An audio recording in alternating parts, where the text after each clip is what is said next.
Taste the Daily.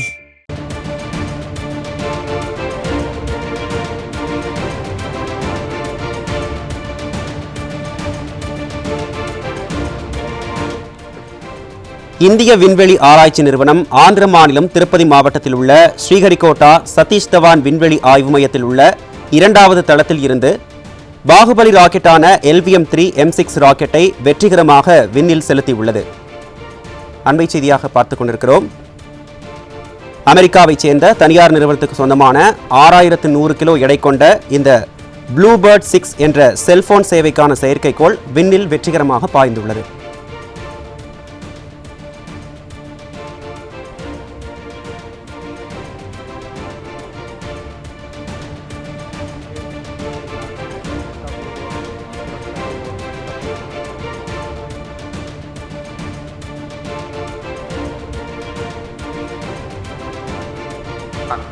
Zero.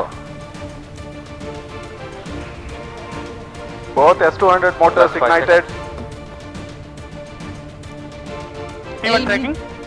தகவல் தொடர்பு சேவைக்காக 6500 கிலோ எடை கொண்ட இந்த செயற்கைக்கோளை அமெரிக்காவைச் சேர்ந்த AST நிறுவனம் உருவாக்கியுள்ளது. இந்த செயற்கைக்கோள் ஆந்திர மாநிலம் ஸ்ரீஹரிகோட்டாவில் இருந்து சரியாக 8:54 மணிக்கு விண்ணில் ஏவப்பட்டது. இந்த செயற்கைக்கோள் தொலைதூர கிராமங்களுக்கு மொபைல் போன் அதிவேக இணையதள சேவைகளை வழங்க உதவும் என தகவல்கள் தெரிவிக்கின்றன. இந்த செயற்கைக்கோள் ப்ளூபேர்ட் 1 முதல் 5 வரையிலான செயற்கைக்கோளை விட 3.5 மடங்கு பெரியது. அத்துடன் தரவு திறனும் அதைவிட 10 மடங்கு அதிகமாக இருக்கும். இது வணிக மற்றும் அரசு பயன்பாடுகளுக்காக வடிவமைக்கப்பட்டுள்ளது. வருகிற 2026ஆம் ஆண்டு முதல் காலாண்டின் இறுதிக்குள் மேலும் 5 செயற்கைக்கோள்களை பூமியின் சுற்றுப்பாதையில் செலுத்த திட்டமிட்டுள்ளது. ஸ்மார்ட் போன்களால் நேரடியாக தொடர்பு கொள்ளக்கூடிய முதல் மற்றும் ஒரே விண்வெளி அடிப்படையிலான செல்லுலார் பிராட்பேண்ட் நெட்வொர்க்கை இந்த செயற்கைக்கோள் இயக்கும் திறன் கொண்டது என இஸ்ரோ விஞ்ஞானிகள் கூறியுள்ளனர். दोनों ठोस नोदक वाले S200 बूस्टर्स प्रज्वलित हैं. Zero. Second stage L110 is continuing its operation. The two Vikas engines together generating 1600 kilonewton thrust. The tracking station at Shah Sriharikota continues to track.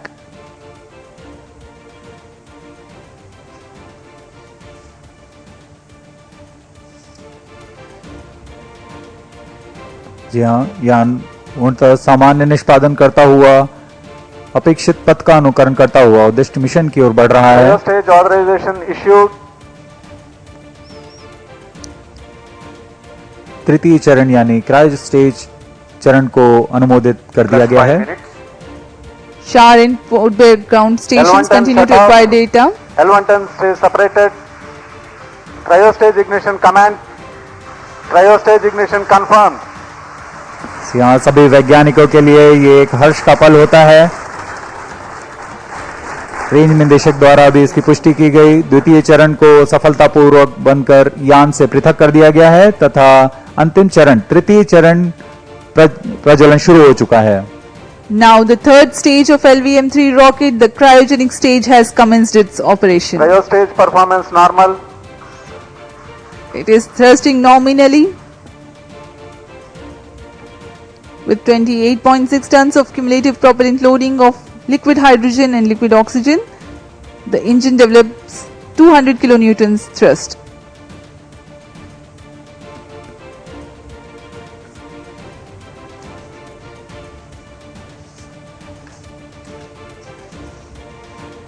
LVM-3 rocket के ऊपरी चरण जो कि क्रायोजेनिक अपर स्टेज कहलाता है, क्योंकि इसमें क्रायो ईंधन लिक्विड हाइड्रोजन तथा लिक्विड ऑक्सीजन का प्रयोग होता है. यह इंजन गैस टरबाइन की मदद से लगभग 200 किलोन्यूटन का सामान्य प्रणोद उत्पन्न करता है. इस चरण का कार्यकाल 648 सेकंड का होगा. इस चरण का व्यास 4 मीटर तथा ऊंचाई 13.5 मीटर की होती है. इस चरण में दिशा निर्धारण के लिए इंजन जिम्बल कंट्रोल और रिएक्शन कंट्रोल सिस्टम्स का प्रयोग किया जाता है. इस चरण में कुल 28.6 टन क्रायो ईंधन का भराव हुआ है और यह अपनी उद्दिष्ट कक्षा की ओर अग्रसर है।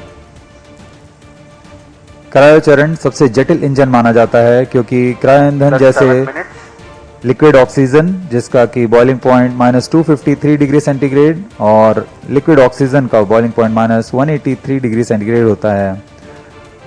इस तापमान में ईंधन को तरल बनाए रखना और इनका कार्यान्वयन करना सबसे जटिल कार्य होता है। लेकिन भारत अब इसमें पूर्णतः स्वायत्ता प्राप्त कर चुका है। इस चरण को इसरो नोदक कॉम्प्लेक्स महेंद्रगिरी में तैयार तथा परीक्षित किया गया है।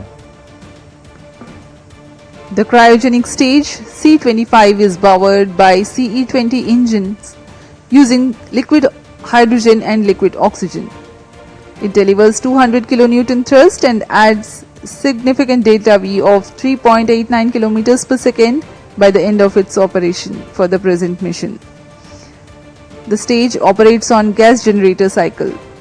It works by burning a small fraction of propellant in a side chamber to power turbo pumps, while the majority of propellant goes into the main chamber for thrust. It's a highly reliable cryogenic engine operating principle. For the present mission, upper stage operates for 12 minutes and 20 seconds.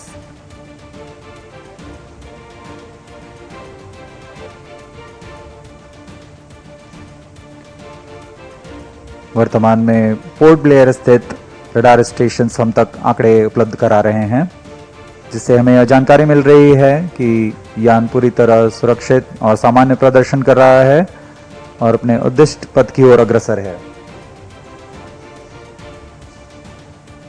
LVM-3 M6 के समर्पित वाणिज्यिक mission में यह उपग्रह blue bird block 2, जो कि अब तक का सबसे भारी संचार उपग्रह माना जा रहा है, यह लगभग 6100 किलोग्राम भारी है। यह उपग्रह निम्न पृथ्वी कक्षा में सीधे मोबाइल तक ब्रॉडबैंड कवरेज प्रदान करने में सक्षम है, जो वैश्विक रूप से दूरस्थ, ग्रामीण, समुद्री और असेवित क्षेत्रों के लिए लक्षित है।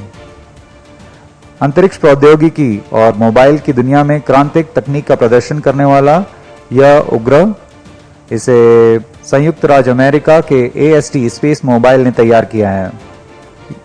यह उपग्रहों का नक्षत्र तैयार करने जा रहे हैं, जिसकी मदद से मौजूदा स्मार्टफोन में किसी भी समय और दूरस्थ क्षेत्रों में भी इंटरनेट सेवाएं उपलब्ध करा सकेंगे। इस तकनीक के लिए इसमें सबसे बड़े व्यावसायिक फेज्ड एरे एंटीना तैनात किए गए हैं, जो विस्तृत होकर लगभग 2400 वर्ग फुट तक फैल जाएंगे। इसमें संवर्धन कर पूर्ववर्ती ब्लूबर्ड उपग्रहों की तुलना में 10 गुना अधिक डेटा प्रसारण की क्षमता बनाई गई है। यह 4G तथा 5G जैसी सुविधाओं को सीधे अंतरिक्ष से मोबाइल तक पहुंचाने में सक्षम होंगे और वर्तमान में यह ब्लू बर्ड ब्लॉक 2 एक बड़े नक्षत्र के बेड़े में शामिल होने जा रहा है। The Bluebird Block 2 communication satellite developed by AST Space Mobile of USA is the heaviest payload the LVM-3 rocket has so far carried. The satellite is a part of the next generation of Bluebird communication satellites designed to provide space-based cellular broadband connectivity directly to standard mobile smartphones. Cryostage performance normal. This constellation of satellites will enable 4G and 5G voice and video calls, texts, streaming and data for everyone, everywhere at all times. It features a 223 square meter phased array, making it the largest commercial communication satellite ever deployed in low Earth orbit. Plus 11 minutes. The launch window for this launch is razor thin.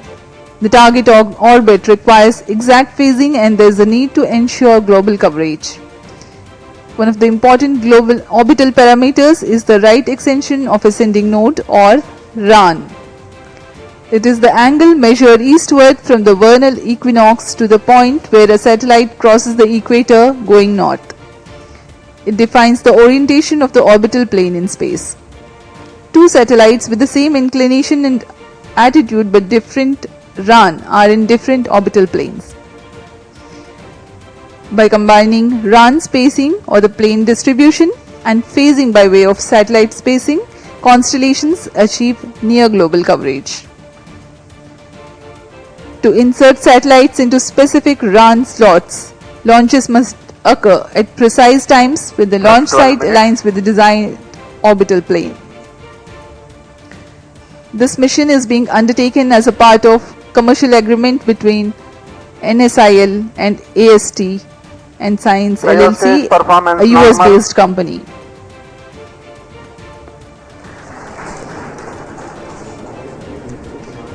तृतीय और अंतिम चरण का प्रज्वलन जारी है। LV-M3 M6 अपने mission की ओर अग्रसर